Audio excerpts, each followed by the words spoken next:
Today I want to talk about the modern Hebrew language, which in my opinion and really based on the evidence is really just Yiddish, a Slavic Turkish origin Germanic language.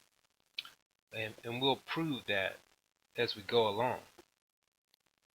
But what we have here on the screen right now is what we call modern Hebrew. So we have the alphabets of Aleph, Bet, Gimel, Dalet, Hey, Wav, or Vav, etc.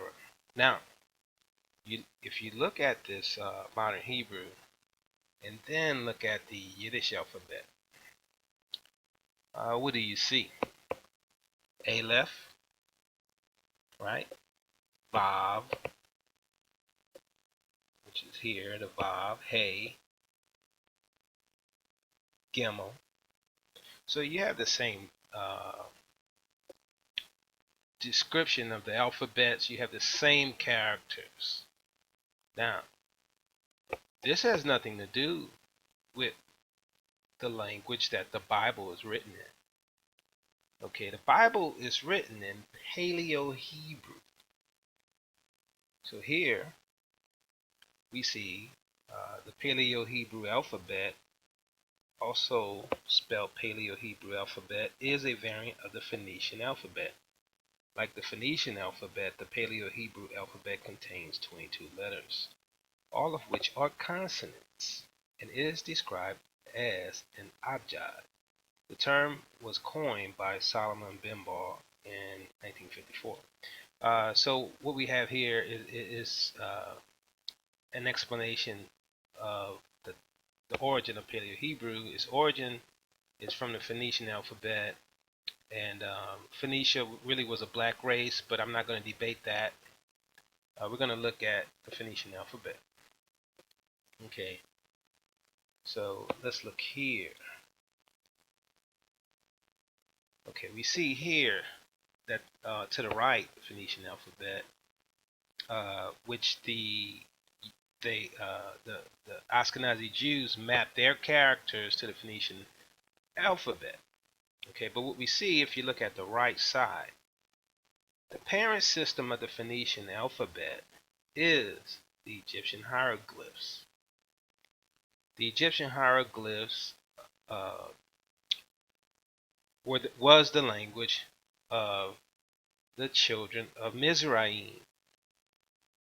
Mizraim being a son of Ham, the black race. So, we people like to debate on, oh, all blacks come from Ham, but when you really start digging into history, Ham is the Achilles heel to this deception that's going on. The deception that the Ashkenazi Jews are the real Hebrews. In reality, they are of German origin, Polish, European descent, Turkish descent. They are not Semitic at all. So, also to the right, you see the child systems: Paleo Hebrew alphabet, Aramaic alphabet. So, the children of the Phoenician alphabet is Paleo Hebrew, Aramaic, Greek. Okay. So let's look over here. It's a Canaanite language, the Phoenician language. Once again, like I said, Ham is the Achilles heel of this long time deception, because here we have Canaan, son of Ham, right? Canaan, according to the book of Genesis in the Hebrew Bible, was a son of Ham and grandson of Noah, and was the father of the Canaanites. So the origin of all of these languages originate with the Hamitic people, the dark races, the black people. So as we can see that the Phoenician language, being a Proto-Canaanite alphabet-based language, is by definition a Hamitic language, a language from the descendants of Ham. So let's take a look at the Bible in its original Paleo Hebrew. Here we see Genesis 1 written in Paleo Hebrew. This is the language that has been interpreted by the scholars. This is the language that the Bible was written in. So you should ask yourself, well, what is the origin of modern Hebrew? What is modern Hebrew, and what makes it Hebrew at all? If this is Hebrew, if this is the language that the Bible was written in, what is modern Hebrew? Modern Hebrew is nothing but is nothing but a European Turkish language with Germanic accents added to the language over time. You don't have to believe me. Let's look for ourselves at what some professional scholars have said. Here we have Professor Paul Wexler, a linguist from the University of Tel Aviv,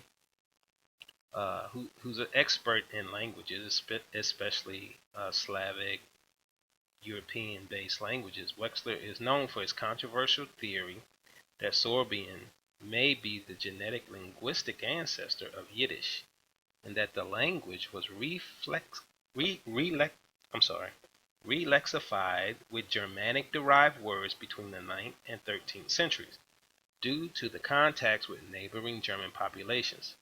According to Wexler, the Yiddish language structure provides compelling evidence of an intimate Jewish contact with the Slavs in the German and Bohemian lands as early as the 9th century.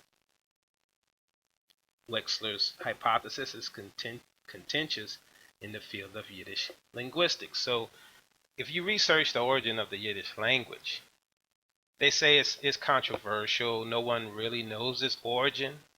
But what they don't say is that it's a Semitic language. What they do say it's a European-based language. Okay, let's look at this here. This is an article at the New York Times from 1996. Scholars debate roots of Yiddish migration of Jews. So here we see, let's start here. Some scholars believe the roots of Yiddish and even the Ashkenazic people themselves lie much farther east. In his 1976 book, The 13 Tribes, Arthur Koestler made the startling suggestion, never taken seriously by linguists, that the Eastern European Jews were not really Semitic, that they were largely descended from the Turkish Khazars who converted en masse to Judaism in medieval times. More recently, Mr. Koestler's controversial thesis has been revived and expanded in the 93 book The Ashkenazic Jew, a Slavo-Turkic people in search of a Jewish identity, by Dr. Paul Wexler, a Tel Aviv University linguist. Dr. Wexler uses a reconstruction of Yiddish to argue that it began as a Slavic language whose vocabulary was largely replaced with German words. Going even further, he contends that the Ashkenazic Jews are predominantly converted Slavs and Turks who merged with a tiny population of Palestinian Jews from the diaspora. Okay, so we have three Ashkenazi Jew scholars now, well, highly profiled and popular in their field. We have Shlomo Sand, we have Arthur Koestler, and we have Paul Wexler standing up, telling the world the truth about who the Jews are in the land today, the Ashkenazi Jews, their origins, and their language. Now, so you have to ask yourself, well, how did modern Hebrew get into our modern Bibles? You know, where did the Strong's Concordance come from? Isn't that Hebrew? Obviously, it's not, based on what I've shown you. But then you must now ask yourself, well, is there a conspiracy? And obviously there is, because there is no reason for the existence of the Yiddish language passing itself off as Hebrew, when the original language was Paleo Hebrew. When the scholars say that the Yiddish language is a European, Germanic, Slavic language, obviously there's a conspiracy going on. Obviously, this conspiracy transcends nations and people, because it takes a coordinated effort to keep this lie going so long. This lie has to be supported by those who have influence, such as the Catholic Church, the Muslim population, the American and their allies. This, as Scripture says, the nations conspire to hide the identity of the true Hebrews. Wouldn't you believe? Wouldn't you think that would be the case if Satan rules this world system right now, with all the evil, with all the immorality going on today? If he runs this system, why would he empower God's people with wealth, the wealth of the world, the wealth of the nations of the world, the wealth of the corporations, controlling all facets of the economic enterprises of the world today? Why would he do that when he hates God and he hates God's chosen people? Wouldn't you think that Satan would hate God's chosen people and go out of his way to hate God's chosen people, to help harden the hearts of the world against God's chosen people? Because that's what has happened.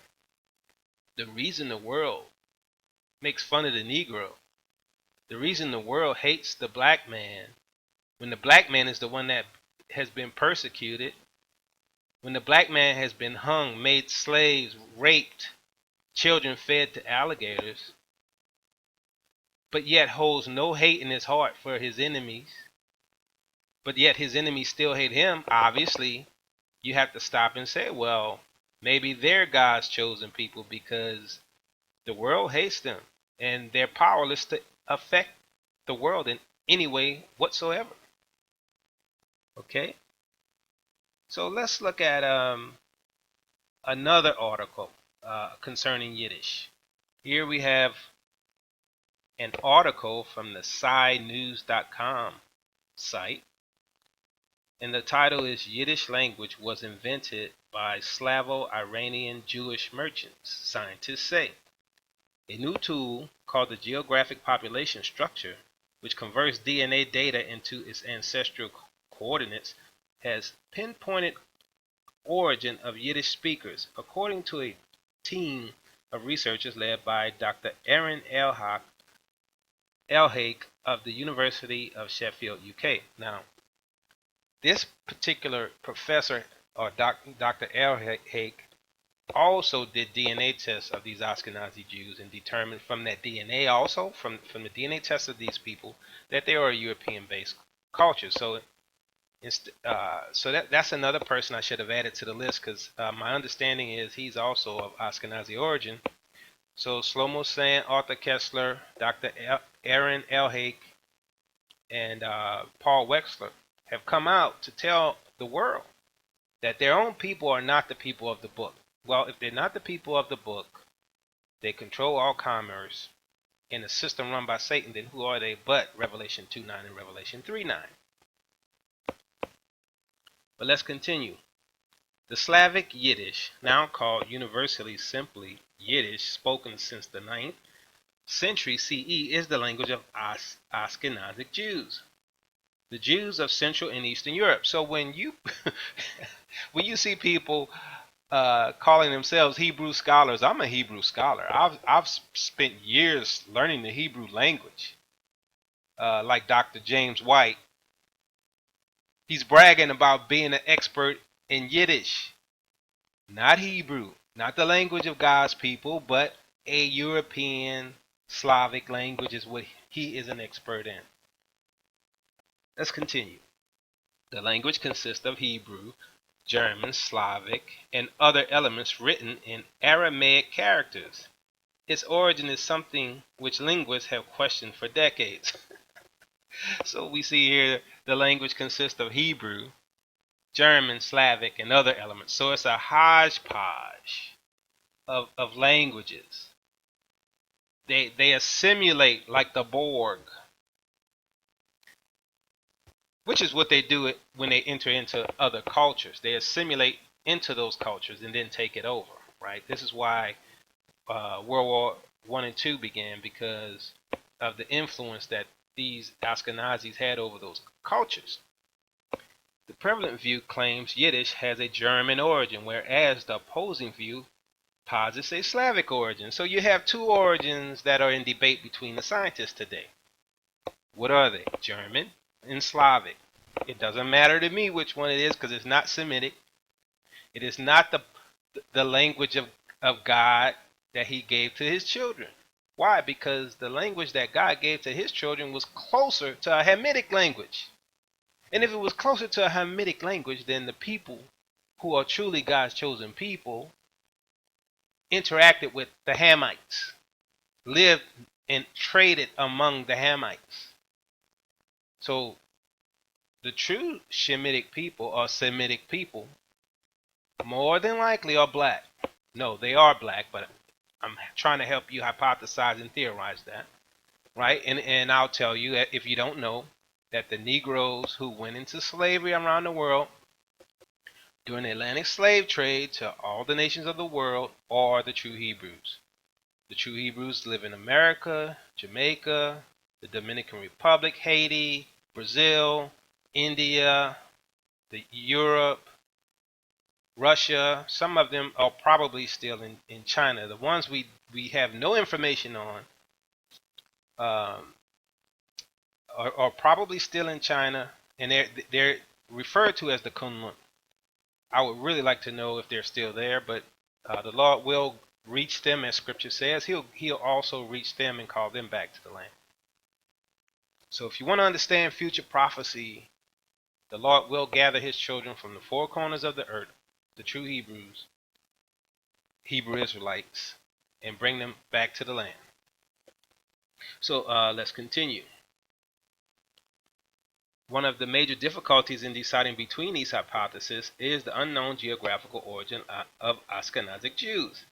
Now, the GPS tool has helped scientists pinpoint that the DNA of Yiddish speakers could have originated from four ancient villages in northeastern Turkey.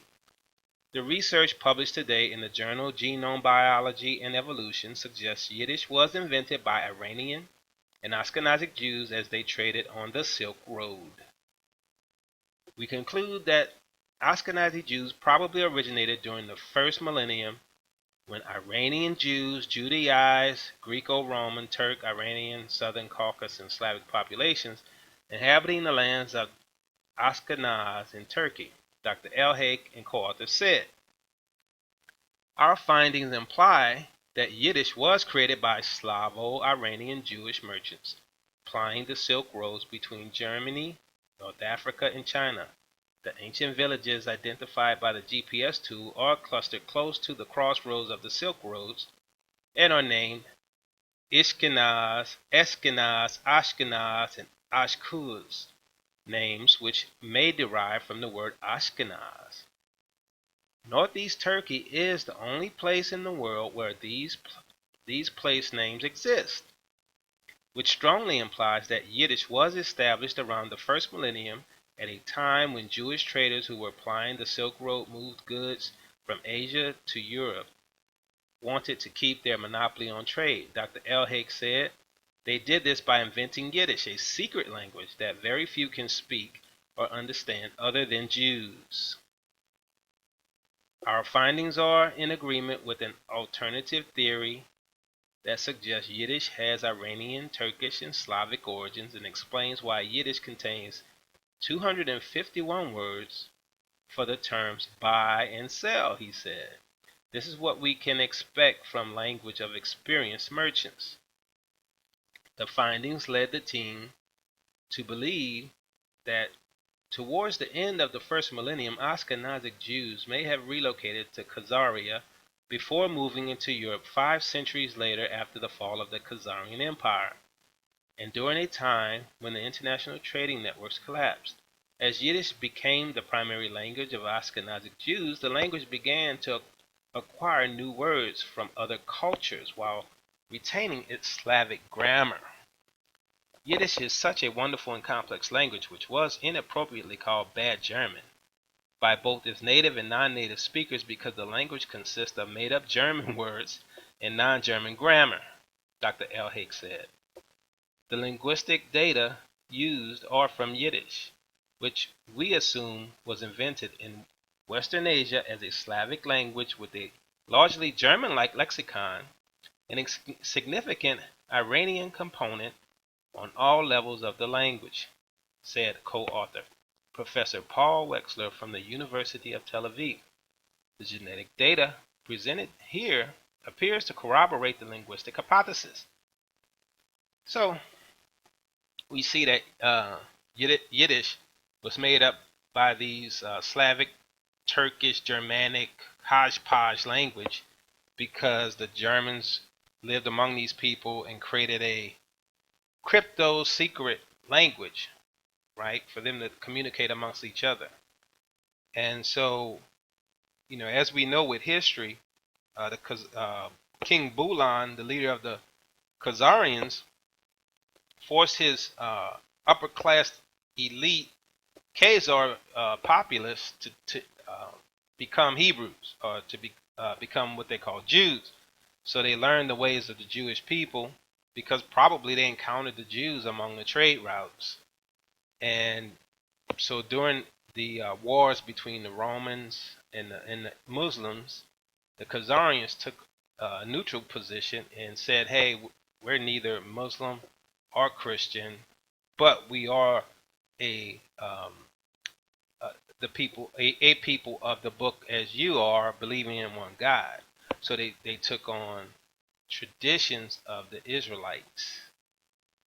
So they, over time, those same people have usurped our entire identity and have tried to continue to keep our identity hidden, but their own people, being ignorant of the conspiracy by some in their party, in their bloodline, have begun to reveal the truth about them not being the true Hebrews.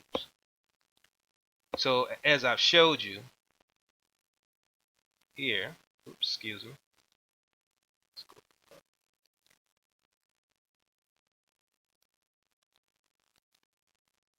Try to go back here. Yes, so as I showed you here, this is the Yiddish alphabet. This alphabet is, as we saw, German, Slavic, Turkish origin. It is not it's not based off a Canaanite language. It is not a Hamitic language. It has nothing to do with the language that the Bible is written in. So people who believe they're speaking Hebrew today, when they go to Israel, are speaking Yiddish. The original language of God's chosen people was written in the Paleo Hebrew, which is almost identical to the Phoenician alphabet, which is a Canaanite language, which is a Hamitic language, the black race, the black people. Okay, so we're involved in a conspiracy that transcends the logic of most people. Okay, they're not prepared for this level of conspiracy. But if you understand this, you understand that there is a conspiracy going on, and then you can see how the Jews became so powerful. Okay, the Jews control America mainly through the enslavement of Israel. Okay, during the Atlantic slave trade, when they enslaved Israel, they financed the operation through their banks. They financed the operation by funding the ships. They owned the majority of slaves during that time. So they maximized their profits during that period of slavery. So once they got to the industrial age or near the industrial age, they were like, well, it's time to put an end to slavery. We have a technology and an engine that can move on its own.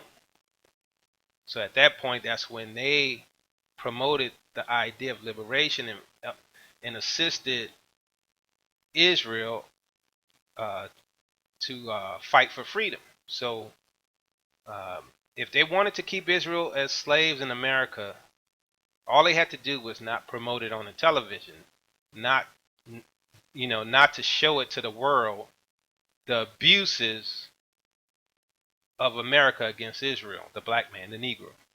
But what they did is they promoted it. They owned the televisions, they highlighted it and emphasized it because they wanted an end to slavery. Okay, for their own reasons, not for Israel's reasons. But they still needed to keep our identity hidden. But now it's time to wake up. Israel is waking up. The Lord has declared that we will wake up around the whole world. He said, no matter how far you are, I will find you. I will bring you back to your land. I will wake you up. You will remember who you are. Okay? So,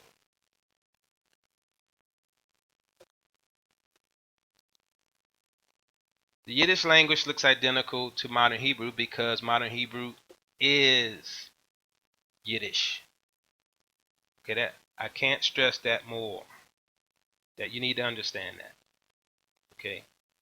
So as we close, I just wanted to give you a chance to eyeball the comparisons of Paleo Hebrew and modern Hebrew. Paleo Hebrew being based off of a Canaanite Phoenician-based language to your left, and modern Hebrew in the second column, based off of a Slavic, Germanic, Turkish origin. So Aleph, Bet, Gimel, Dalet, Hey, those pronunciations are Yiddish. Aleph is Yiddish. Bet is Yiddish. Gimel is Yiddish. Dalet, Hey, Wa, Yiddish. Okay? We don't really know the language anymore, our original language, but the Lord said He would restore us a new language, right? So let's look here. For then will I turn to the people a pure language, that they may all call upon the name of the Lord to serve Him with one consent. Okay, so it is Israel's intent and desire to get back into a right standing with Yahweh. But we are debating over a language that has been corrupted, and so we have different factions of people arguing the proper pronunciation of the word, and they have nothing to go on to prove that they have the proper pronunciation. Now, my research indicates that the real language of the Hebrews is more than likely a Bantu language. I'm pretty confident of that. Not that it matters, because we can't recover our original language. The Lord is going to give us a new language. So we have no ability to recover our language. But I will do another show on the Bantu language and show you the comparisons of the pronunciations of, say, certain modern Hebrew words, right? Because they did take some of our languages and integrate it into their own. So there are similarities in pronunciation of certain words or root words, because they still had to translate the Bible using their characters and their pronunciations, right? So in some cases, we have similarities between the Bantu language and pronunciation in the modern Hebrew, because like as we saw, modern Hebrew is made up of a little bit of Hebrew, a little bit of German, a little bit of Turkish, a little bit of it's crazy, Iranian, right? They created this hodgepodge language. But so they know the language, and I'm gonna tell you right now. You know who is the best expert in the original Paleo Hebrew language? is the Catholic Church. But you will never find that out from them because they work against Israel. They work against God. They work for the agenda of Satan. So you'll never find that out, but they are the experts. They have the pure language. They still know it. Okay, but you have to understand this. Yes, Israel went into captivity, primarily Judah, to the four corners of the earth. But obviously they didn't grab all of Judah. They didn't grab all of Israel. So there was a remnant still in Africa. So that remnant had parts at least of the original language. They still have some of the root words of the original language. So that's why you see a similarity among the Bantu languages, right? They all have similar root words, similar pronunciations. Some of them tie almost identical to modern Hebrew in some cases. So I'm pretty confident that the Bantu language, it has some of the foundation of the original pronunciation of the Paleo Hebrew script.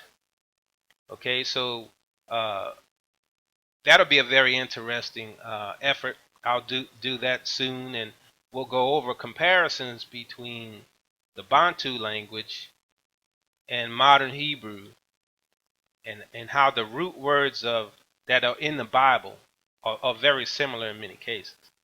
Okay, beyond coincidence, right? There's something there, and so I'm leaning pretty strongly toward the Bantu language having much of the root words and root pronunciations of the original Paleo Hebrew. So that's all for the day, and I hope I provided you with some useful information. Bye.